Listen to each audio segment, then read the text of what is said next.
In this verse, the word anahankara means without ego. The conditioned soul has a false ego, and as a result of his karma, he gets different types of bodies in this material world. Sometimes he gets the body of a demigod, and he thinks that body to be his identity. Similarly, when he gets the body of a dog, he identifies himself with that body. But for the Supreme Personality of Godhead, there is no such distinction between the body and the soul.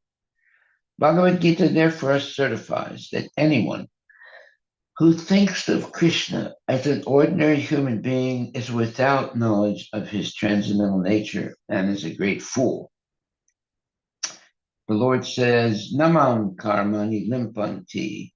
He is not affected by anything he does because he is never contaminated by the material modes of nature.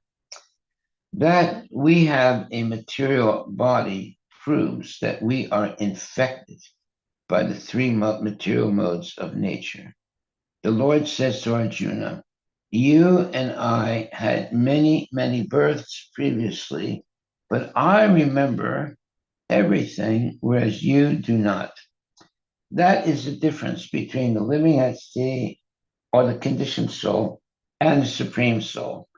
The super soul, the supreme personality of Godhead, has no material body, and because he has no material body, he is not affected by any work he executes. There are many Mayavadi philosophers who consider that Krishna's body is the effect of a concentration of the material mode of goodness, and they distinguish Krishna's soul from Krishna's body.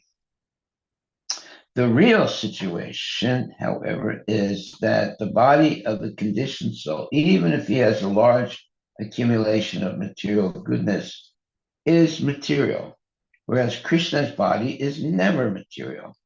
It is transcendental. Krishna has no false ego, for he does not identify himself with the false and temporary body. His body is always eternal. He descends to this world in his own original spiritual body. This is explained in Bhagavad Gita as Param Bhavam. The words Param Bhavam and Divyam are especially significant in understanding Krishna's personality. Well, that's very, very good information. Text 26. The Supreme Personality of Godhead is the super soul of all living entities. He is the controller and maintainer of everyone through the agency of his external energy. He creates, maintains, and annihilates everyone. Purport by His Divine Grace, A.C. Bhaktivedanta Swami Prabhupada. There are two kinds of energies in the matter of creation. The Lord creates this material world through his external material energy, whereas the spiritual world is a manifestation of his internal energy. He is always associated with the internal energy, but he is always aloof from the material energy. Therefore, in Bhagavad Gita 9.4, the Lord says, Matstani Sarvabhutani Na Chaham Tesu Avastitar. All living entities are living on me or on my energy, but I am not everywhere. He is personally always situated in the spiritual world. In the material world also, whenever the Supreme Lord is personally present, it's to be understood as being the spiritual world. For example, the Lord is worshipped in the temple by pure devotees. The temple is therefore to be understood as being the spiritual world. Very nice information. Yes. That's an oasis in the desert of the material world. Mm. It's the temple. Okay, so that's a very important statement. Text 27. My dear boy Juba, please surrender unto the Supreme Personality Godhead, who is the ultimate goal of the progress of the world. Everyone, including the demigods headed by Lord Brahma, is working under his control, just as a bull prompted by a rope in its nose is controlled by its owner. Purport by Srila Prabhupada. The material disease is to declare independence from the supreme controller. Factually, our material existence begins when we forget the supreme controller and wish to lord it over material nature. Everyone in the material world is trying his best to become the supreme controller individually, nationally, socially, and in many other ways. Yuga Maharaj was advised to stop fighting by his grandfather, who was concerned that Dhruva was adhering to a personal ambition to fight, to annihilate the whole race of yakshas. In this verse, therefore, Swayambhuva Manu seeks to eradicate the last tinge of false ambition in Dhruva by explaining the position of the supreme controller. The word mrityum amritam, death and immortality, are significant. In Bhagavad Gita, the Lord says, I am ultimate death who takes away everything from the demons. The demons' business is to continually struggle for existence as lords over material nature. The demons repeatedly meet death after death and create a network of involvement in the material world. The Lord is death for the demons, but for devotees, he is Amrita, eternal life. Devotees who render continuous service to the Lord have already attained immortality. For whatever they are doing in this life, they will continue to do in the next. They will simply change their material bodies for spiritual bodies. Unlike the demons, they no longer have to change material bodies. The Lord, therefore, is simultaneously death and immortality. He is death for the demons and immortality for devotees. He is the ultimate goal of everyone because he is the cause of all causes. Dhruva Maharaj was advised to surrender unto him in all respects without keeping any personal ambition. One may put forward the argument, why are the demigods worshipped? The answer is given here that demigods are worshipped by less intelligent men. The demigods themselves accept sacrifices for the ultimate satisfaction of the Supreme Personality of Godhead. Okay, let me read that again. Dhruva Maharaj was advised to surrender unto him in all respects, meaning him, meaning Krishna, in all respects, without keeping any personal ambition. One may put forward the argument, why are the demigods worshipped? The answer is given here. The demigods are worshipped by less intelligent men. The demigods themselves accept sacrifices for the ultimate satisfaction of the Supreme Personality of Godhead. So whatever worship is done to the demigods, they sort of dovetail that into Krishna or uh, uh, yes, or offer it to Krishna.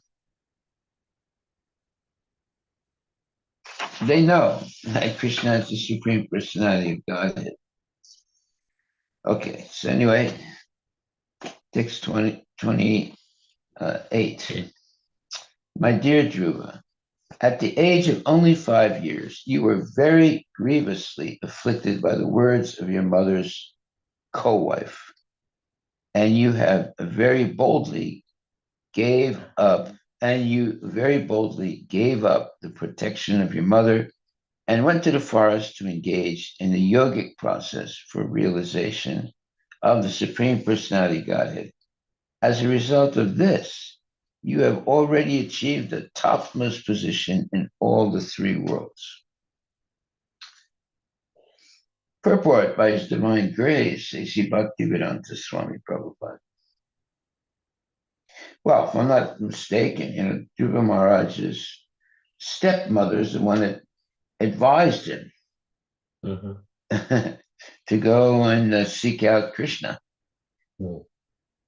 So although she was really, in one sense, mean, but actually she gave some good advice.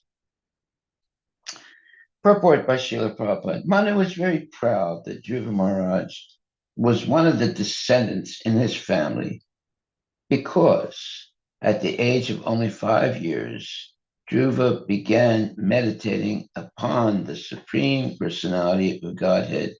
And within 6 months, he was able to see the Supreme Lord face to face.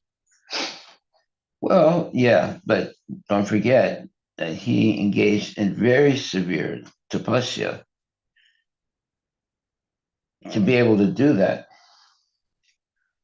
Factually, Dhruva Maharaja is the glory of the Manu dynasty or the human family. The human family begins from Manu. The Sanskrit word for Manu is Manusya, which means descendant of Manu. Not only is Dhruva Maharaja the glory of the family of Swayambhuva Manu, but he is the glory of the entire human society, because Dhruva Maharaja had already surrendered to the Supreme Godhead. He was especially requested not to do anything unbefitting a surrendered soul. Well, see, that's what happens when you have, let's say, maintained a very high standard of Krishna consciousness. You should never do anything unbefitting a surrendered soul. We should take that as an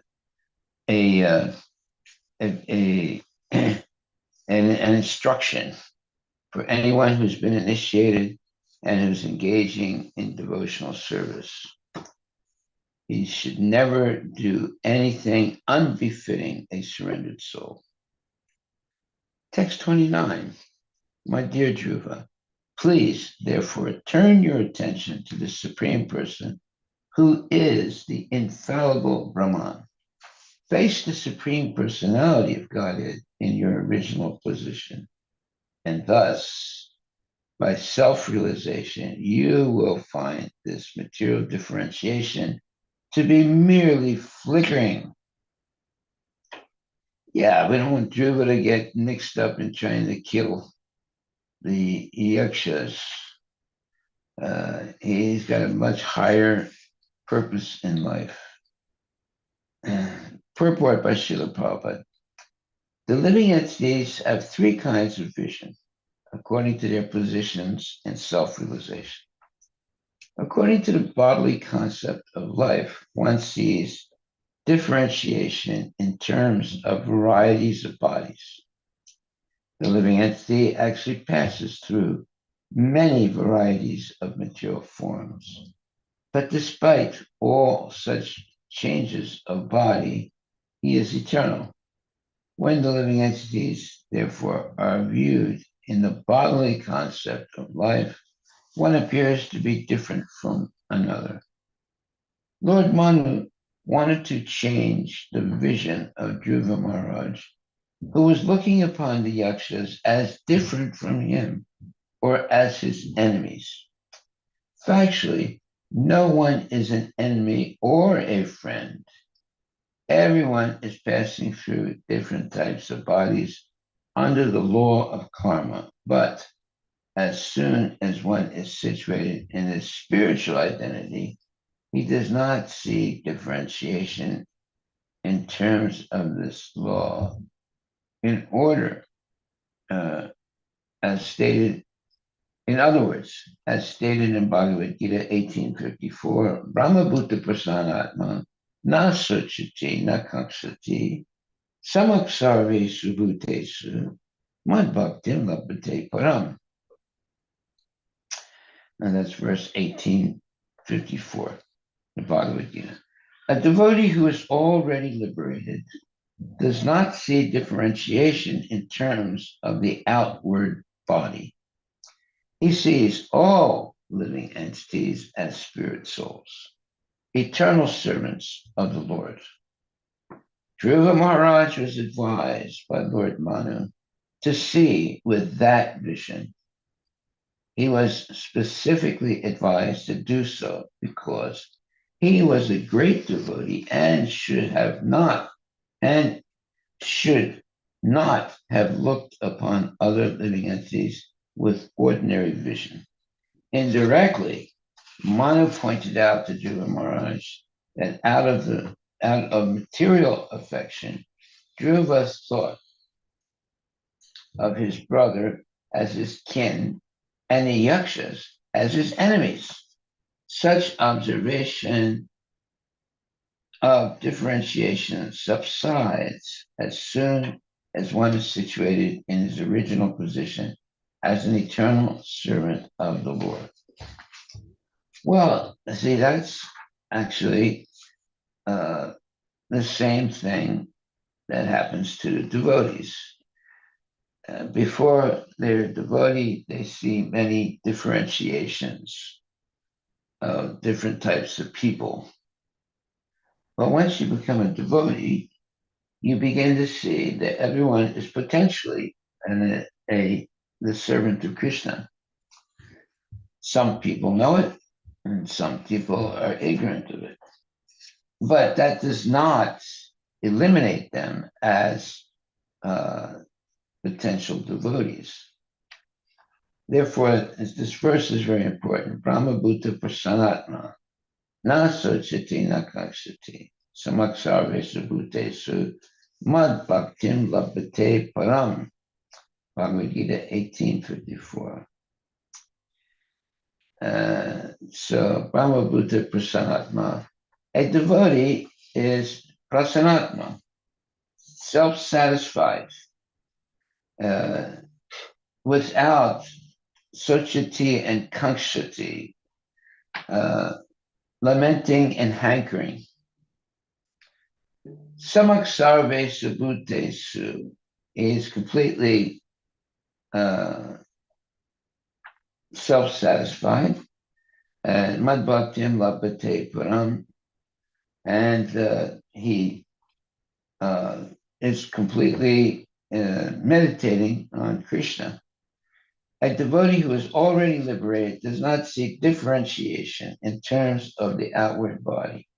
He sees all living entities as spirit souls, eternal servants of the Lord. Okay, that's the meaning of Brahma Bhuta Prasana, na sochati na kankshati. No lamentation, sochati, and no hankering, kankshati. Samak sarve subhute, so he is self-satisfied. And Mad Bhaktim, and by dint of being engaged in devotional service.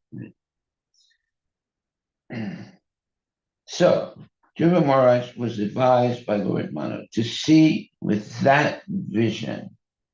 What is that? He should see all living entities as spiritual souls, eternal servants of the Lord. Well, that's the vision of a genuine devotee. he was advised by Manu to see with that vision. He was specifically advised to do so because he was a great devotee and should not have looked upon other living entities with ordinary vision. Indirectly, Manu pointed out to Dhruva Maharaj that out of material affection, Dhruva thought of his brother as his kin and the yakshas as his enemies.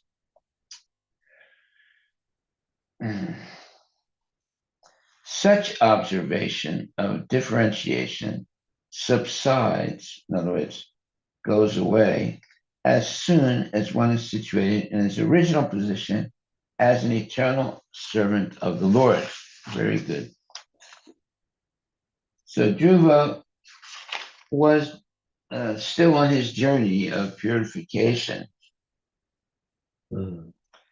Therefore, he was seeing things differently. That's why he wanted to kill all the yakshas.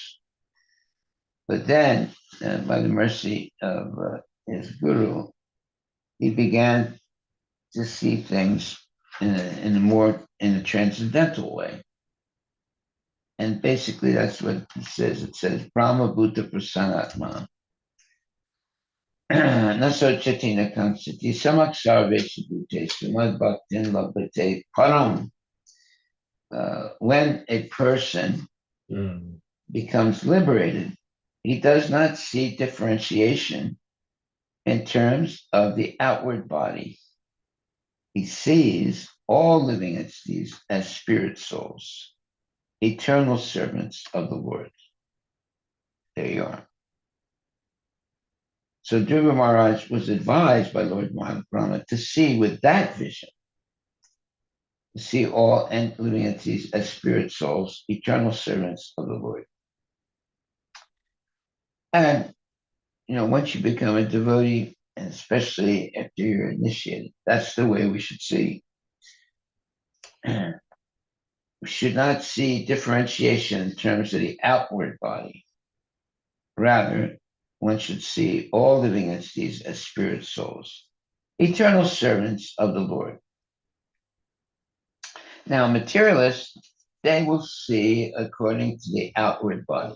This guy is white Christian, and that one is a black person, even though they might be Christian. Now, I remember when I was a young kid, I think I was only about 10 or 12 years old. And the church I went to was in a black neighborhood in Philadelphia. And one day, this black guy walked into the temple, or walked into our temple, and he was stopped by some of the, elderly persons in the temple. And they said, "You don't belong here. You should go to one of your temples." And the black guy said, I was only 10 years old at that time. Mm. But the black man said, but I'm a Christian. And this is a Christian temple, isn't it? and he was surrounded by about five men, And one of them said, "Yeah, that's true. But this is our temple. This is not your temple. You go to one of your temples." So the black man said, "But wait a minute, I'm a Christian, and this is a Christian temple, isn't it?" They said, "Yes, you're right." He said, "So why can't I stay here?" He says, "No, you have to go to your temple. This is not your temple." So he was like, he didn't try and argue vehemently, but he was like surprised. He said, "But I'm a Christian. Why can't I worship God in this temple?" And they said, "No, this is not your temple. You go to one of your temples."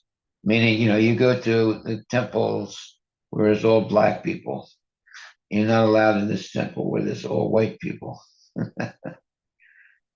So I was confused because the black guy, he was a nice guy, and he just wanted to come. It's a church, it's a Christian church, and he's a Christian, so he wanted to come and worship in the church, and the elders wouldn't let him, and they forced him to leave. So that happens because of uh, not seeing things correctly. So here also it says,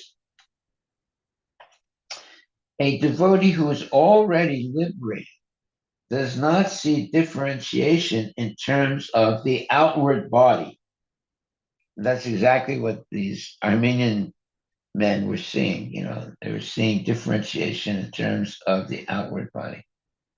However, the devotee, he sees all living entities as spirit souls, eternal servants of the Lord. That's a very important instruction. That's teaching us how to see things correctly.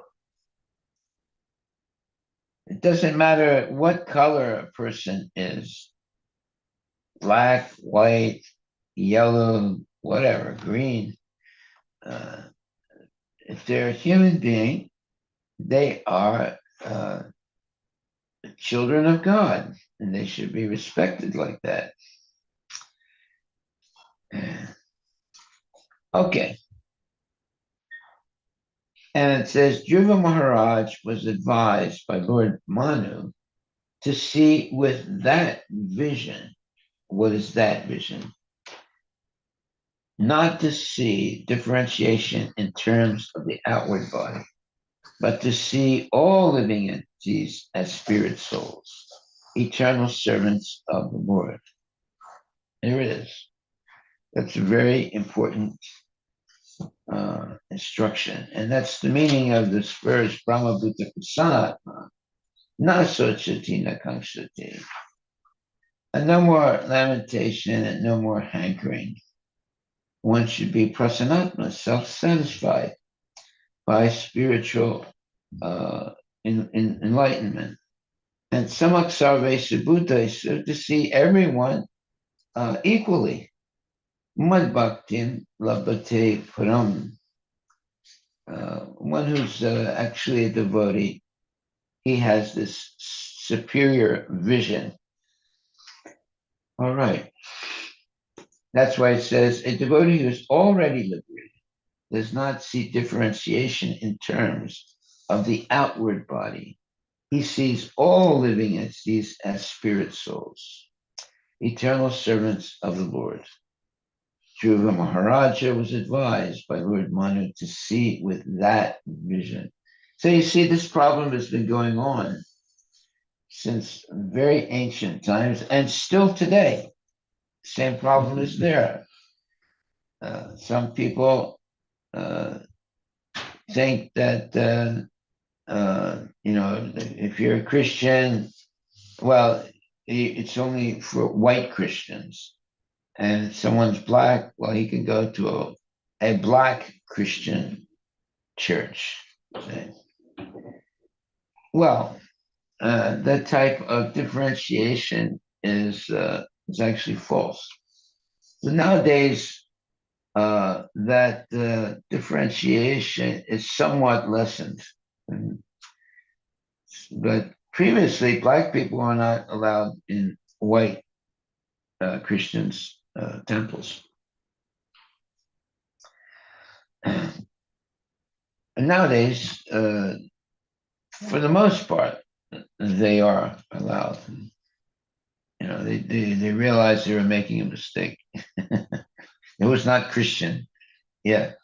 So, Maharaj, when I was small kid, I was also surprised when low caste people were not allowed in the temple, like our local temple. I was surprised. I was asking why they cannot come inside. Right. And there's so many people, they're just sitting outside. They are not allowed to come inside. Wow. And whoever goes out, they just give some prasadam to everyone, whatever they want to. They give them prasad. Yes. Yeah. So they are sitting there to get some prasad because they will get something to eat. Which city, Prabhuji, in India? Delhi. Which temple? I mean, it's really unlikely in Delhi this will happen. But Most of the temples in Delhi, you can go outside and see.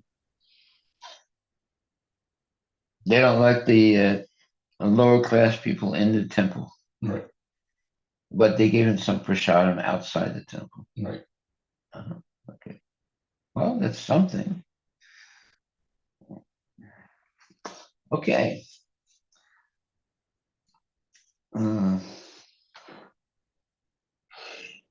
So, indirectly, Manu pointed out to Dhruva Maharaj that out of material affection, Dhruva thought of his brother as his kin and the yakshas as his enemies. Such observation of uh, eternal, such observation of differentiation subsides, meaning goes away, as soon as one is situated in his original position as an eternal servant of the Lord. Very good statement. Yeah, eventually, when you become more spiritually advanced, you don't see the differentiation of bodies. This one is white, this one is black, this one is Chinese, this one is that. You see with equal vision all people. Okay, text number 30. Thus regaining your natural position and rendering service unto the Supreme Lord, who is the all-powerful reservoir of all pleasure and who lives in all living entities as the Supersoul, you will very soon forget the illusory understanding of I and my. Very nice verse. Purport by Srila Prabhupada. Dhruva Maharaj was already a liberated person because at the age of 5 years, he had seen the personality of Godhead. But even though liberated, he was, for the time being, afflicted by the illusion of Maya, thinking himself the brother of Uttama in the bodily concept of life. The whole material world is working on the basis of I and mine. This is the root of attraction to the material world. If one is attracted by this root of illusory conceptions, I and mine, he will have to remain within this material world in different exalted or nasty positions. By the grace of the Lord, by the grace of Lord Krishna, the sages and Lord Brahma, Lord Manu, reminded Dhruva Maharaj that he should not continue this material conception of I and mine. Simply by devotional service unto the Lord, his illusion could be eradicated without difficulty. Well, then how should we see things? We should see that everyone is the servant of God. Some people know that, some people don't know that. But that is the fact that everyone is the servant of God. Therefore, one will try and educate the ignorant people, and one associates with the knowledgeable people. One doesn't say, "Oh well, these people are, useless. Let's just put an X on them." No. The devotee understands. Look, this person is a potential devotee. He just needs to be educated. And when Prabhupada came to the United States, at first he was seeing how degraded the Americans were, right? And he was wondering how they're going to understand this Krishna consciousness. But he didn't say, well, I'm going back to India. I mean, these people never become devotees. No, he said, well, let me try and help them. And fortunately, a lot of people became devotees because of Prabhupada's mercy.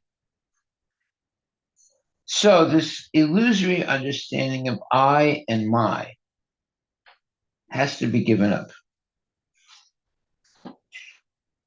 That's a type of mundane uh, uh, conception of life, I and mine. I and my. In other words, one is very selfish. They only think of themselves and they don't think about anybody else. So they are I and my. This is my car. This is my house. This is my uh, family. This is my this. This is my that. Yeah, this is my toilet. You can't use it. You know? Yeah. So this concept of I and my contaminates people. Uh, yeah, this is let's see, it's a very funny story. If I can remember it.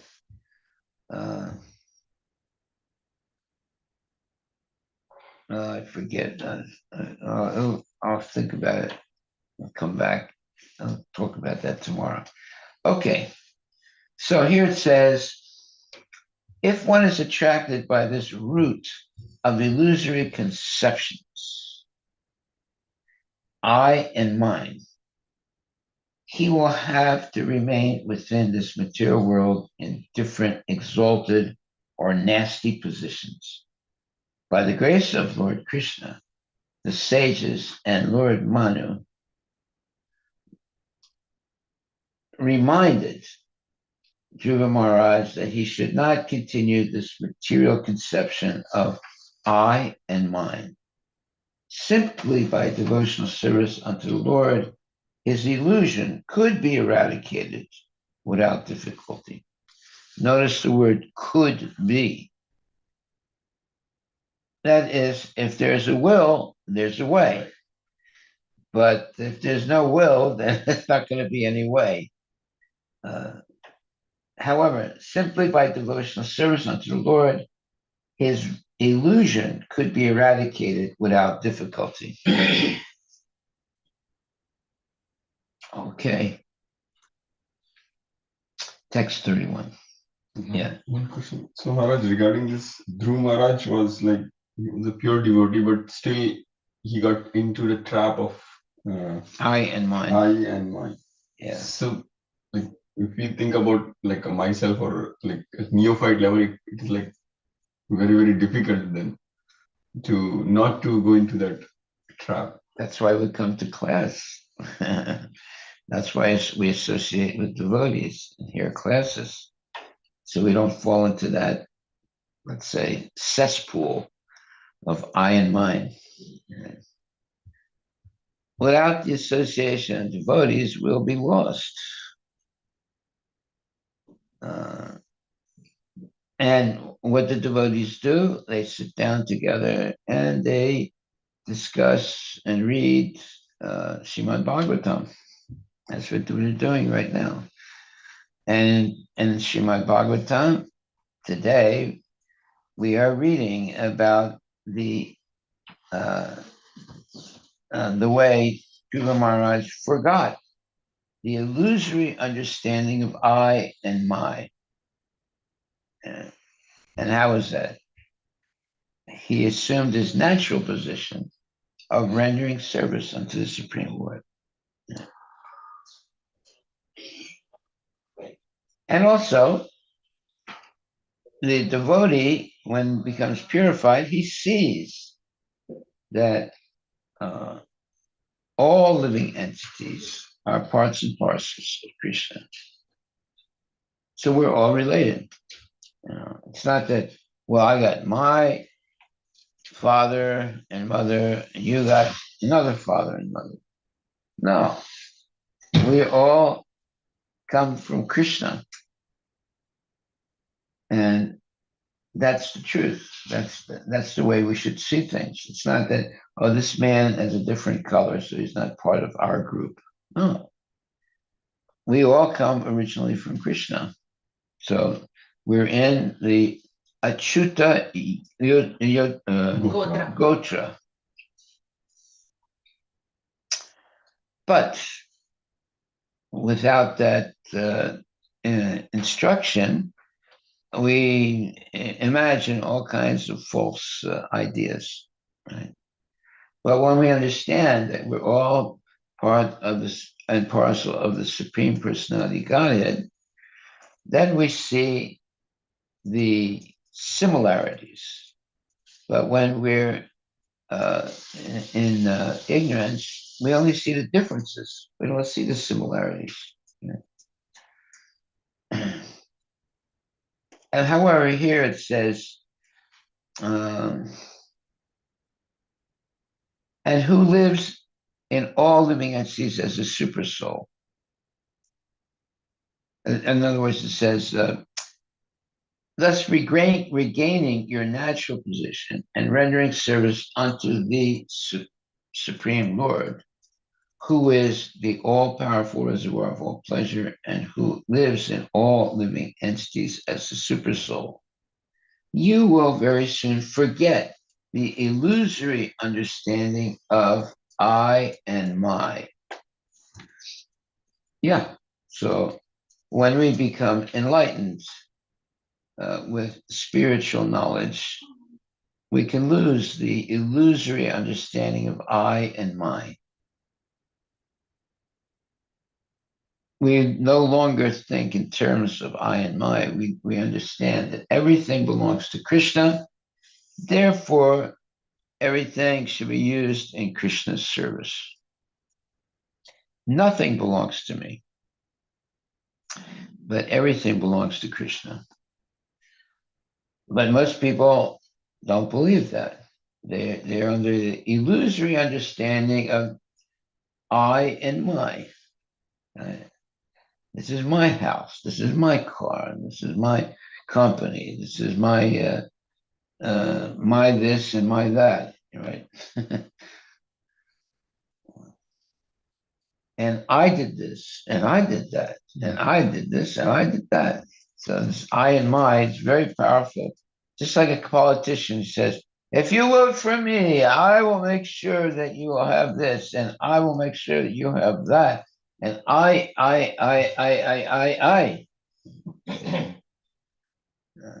So the politician is always talking about what I'm going to do for you. And once he gets into that position, he wins the the position.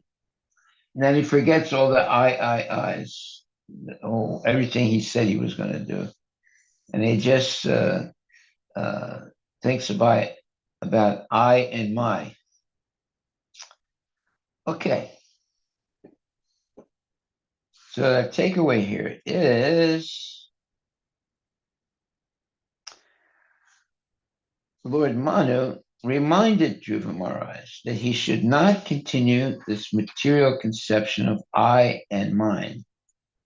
Simply by devotional service unto the Lord, his illusion could be eradicated without difficulty. There you are.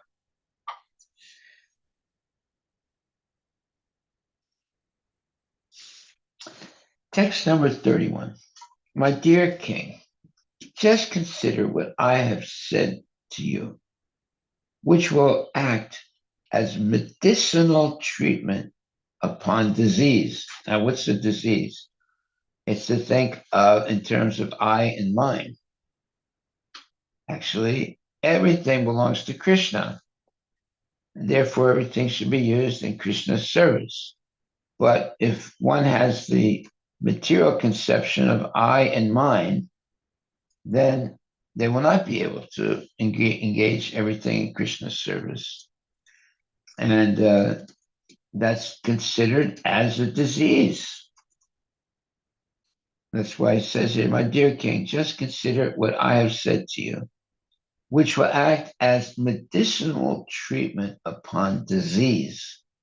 So the conception of I and mine is a disease. Control your anger, for anger is the foremost enemy on the path of spiritual realization. Wow. Yeah. Whenever you see someone get angry, it's destructive. Very, very destructive. I wish all good fortune for you.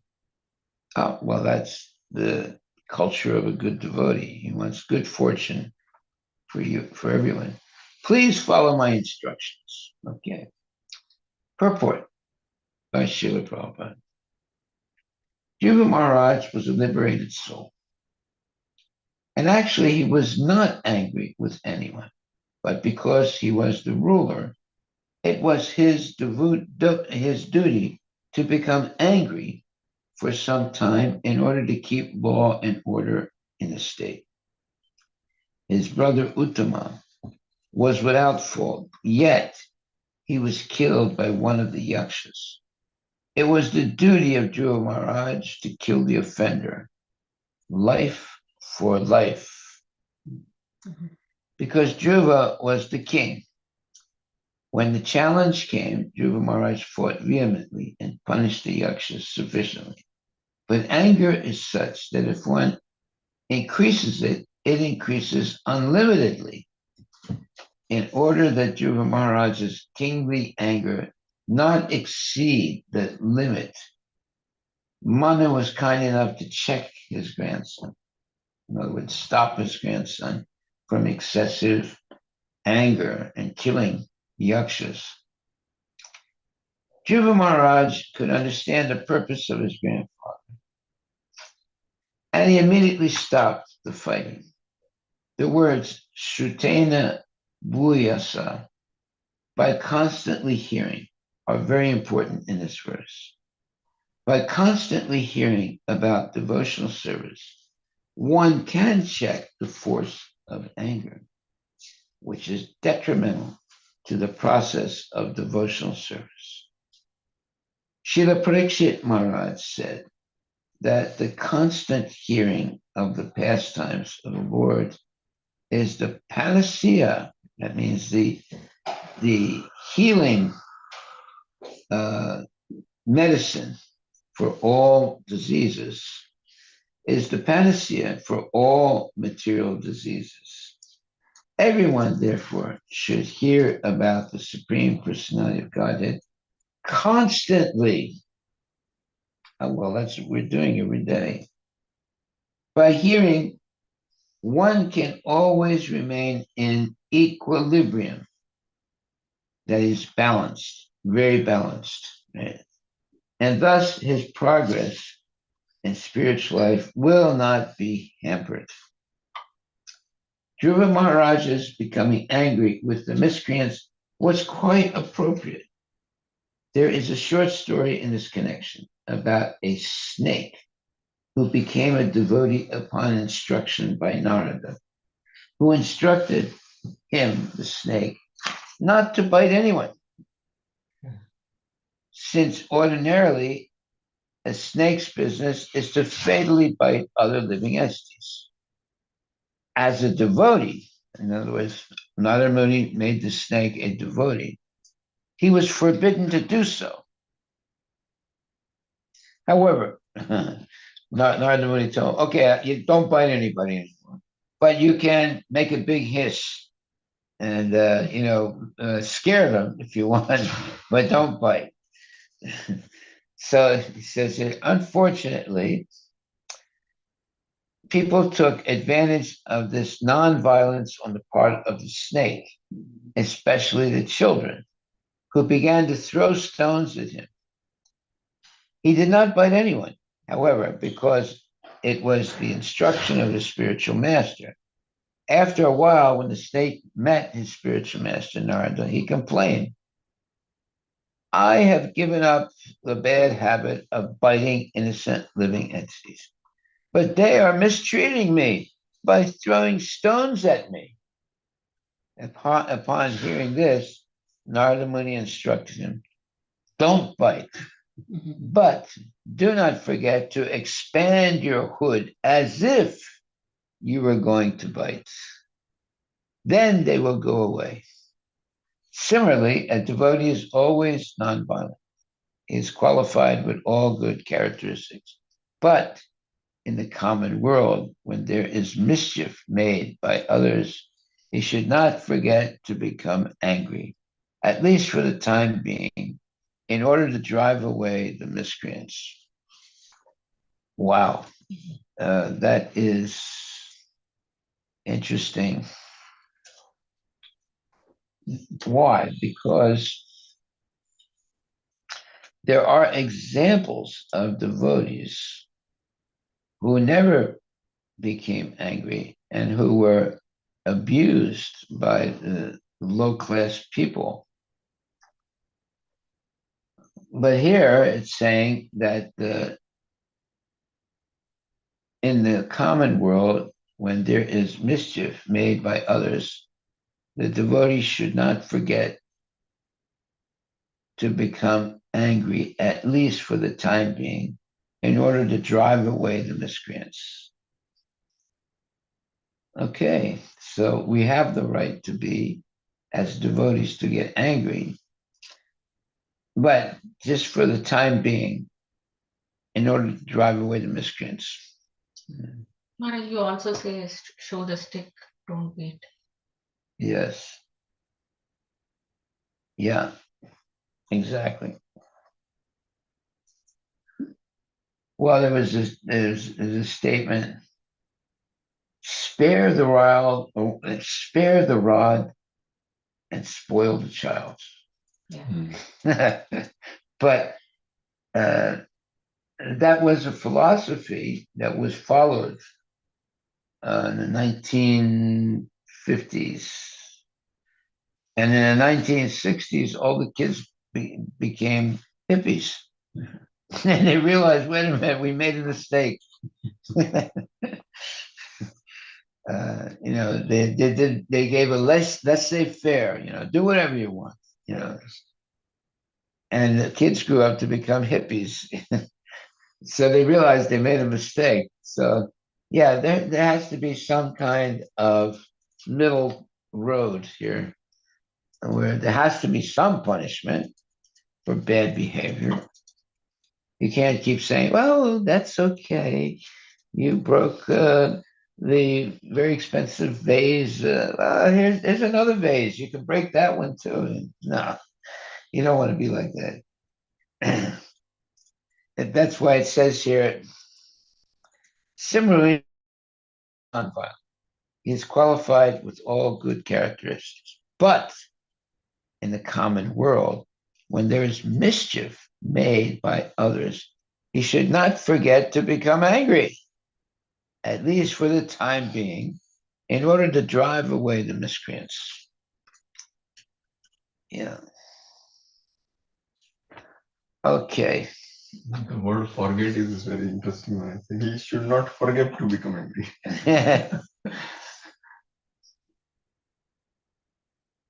Some people never forget to get angry. They get too angry. Yeah, there are people who make mischief in the world. So we should not forget to become angry, at least for the time being, in order to drive away the miscreants. Okay, well, it's in the book. That means we have to follow it. Yeah. Okay, well, I think I'll read one more, then we'll stop. Text 32. A person who desires liberation from this material world should not fall under the control of anger, because when bewildered by anger, one becomes a source of dread for all others. So dread is a negative word. It means a source of fear and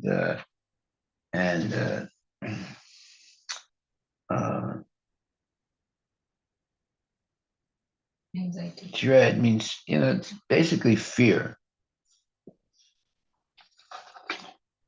Purport by Srila Prabhupada. A devotee or saintly person should not be dreadful to others. In other words, making their life miserable. Nor should he be a source of, nor should anyone be a source of dread to him. Now we're going to understand the principle of tit for tat. If one treats others with non-enmity, then no one will become his enemy. There is the example, however, of Jesus Christ, who had enemies, and they crucified him. The demoniac are always present, and they find fault even in saintly persons. But a saintly person never becomes angry, even if there is very great provocation. Wow.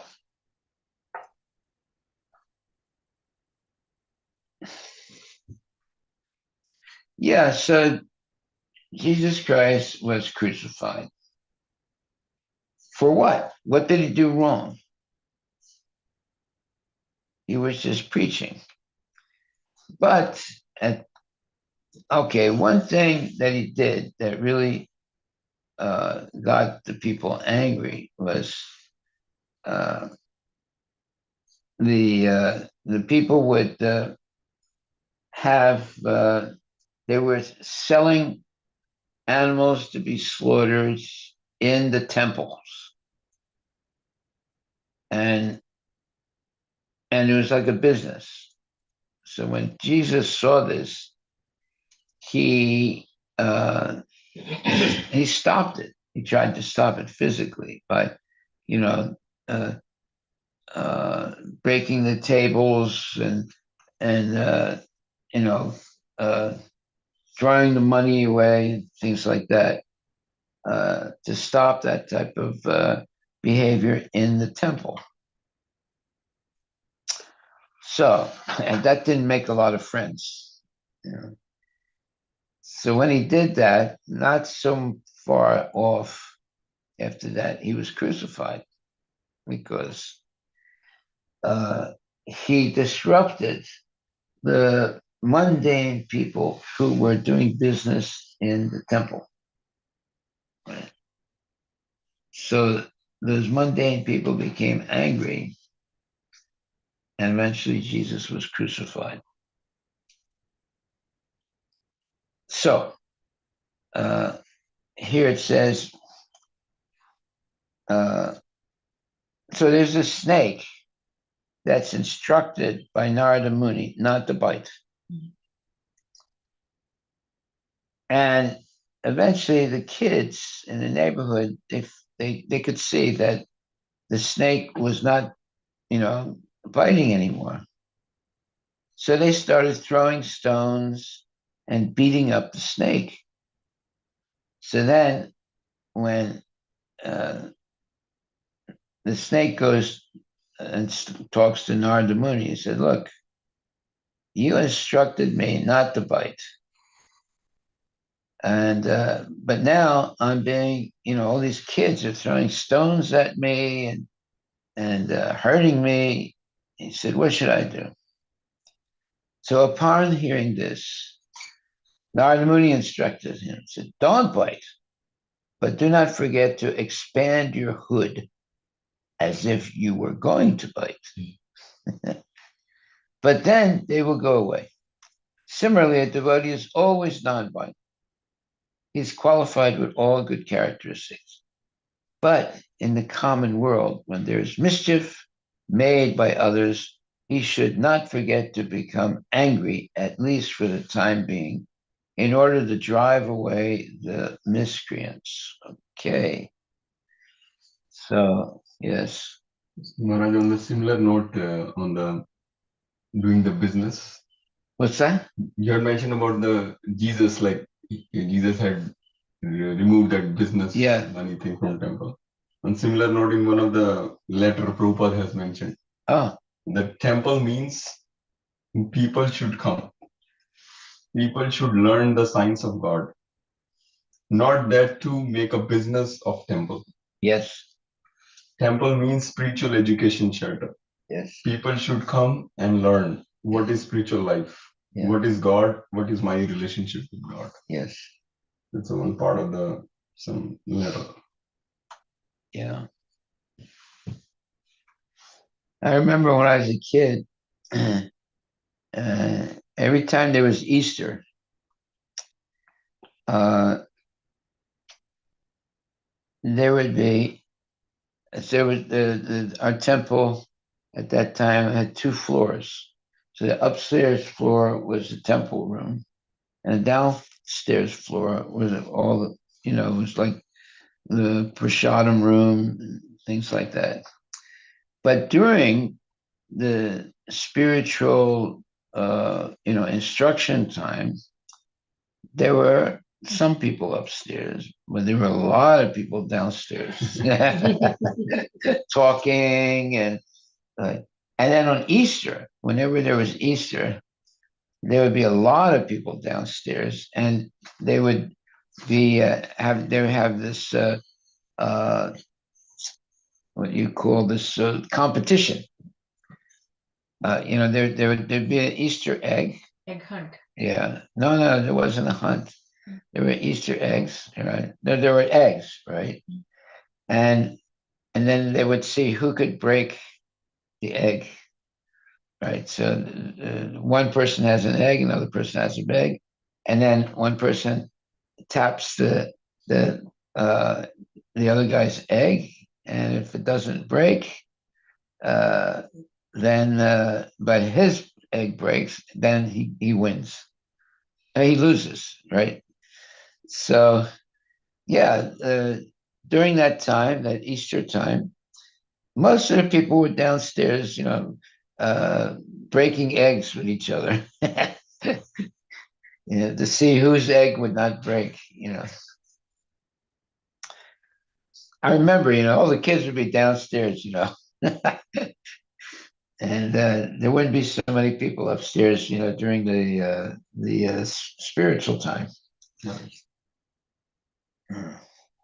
That's the problem when you have a 2-story temple. A lot of nonsense. Oh, actually, it was 3 stories, so there's a lot of nonsense going on in the downstairs, but even more nonsense in the third downstairs. That was like big time nonsense. Yeah. Yeah, when we were kids, in the cellar of the temple, it was like there's three levels, right? In the cell, in the really, last downstairs, we'd play spin the bottle. You know what that game is? So there's boys and girls sitting down. So you spin the bottle, right? And wherever it stops, you have to kiss someone. Oh, Krishna. So we would be down in the basement, playing spin the bottle during the spiritual time. Instead of being upstairs in the temple, we were downstairs in the bottom, playing nonsense games. Okay, so I think we'll stop right there with spin the bottle. Hare Krishna. Any questions from the outside world? Any questions? So our takeaway today, Narada Muni instructs the snake, don't bite, but don't forget to expand your hood as if you were going to bite. Then people will go away. Similarly, a devotee is always nonviolent. He's qualified with all good characteristics. But in the common world, when there is mischief made by others, he should not forget to become angry, at least for the time being, in order to drive away the miscreants. Okay. So you have a right to Get angry show the stick. and not move. Yeah. But it shouldn't become let's say, over the hill angry. You should.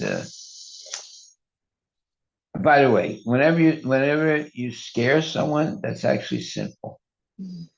But there has to be some kind of warning for kids if they're misbehaving. But it shouldn't be. It shouldn't scare them.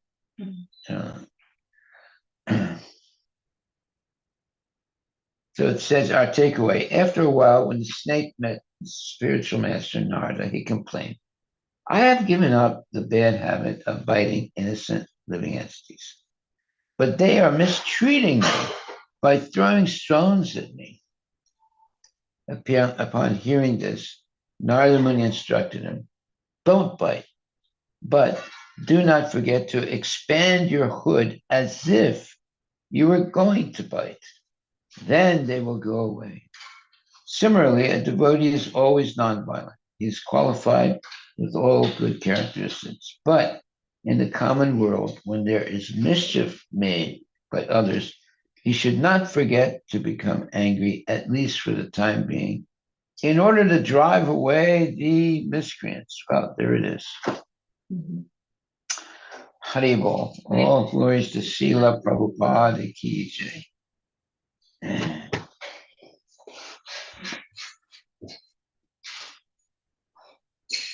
Thank you very much.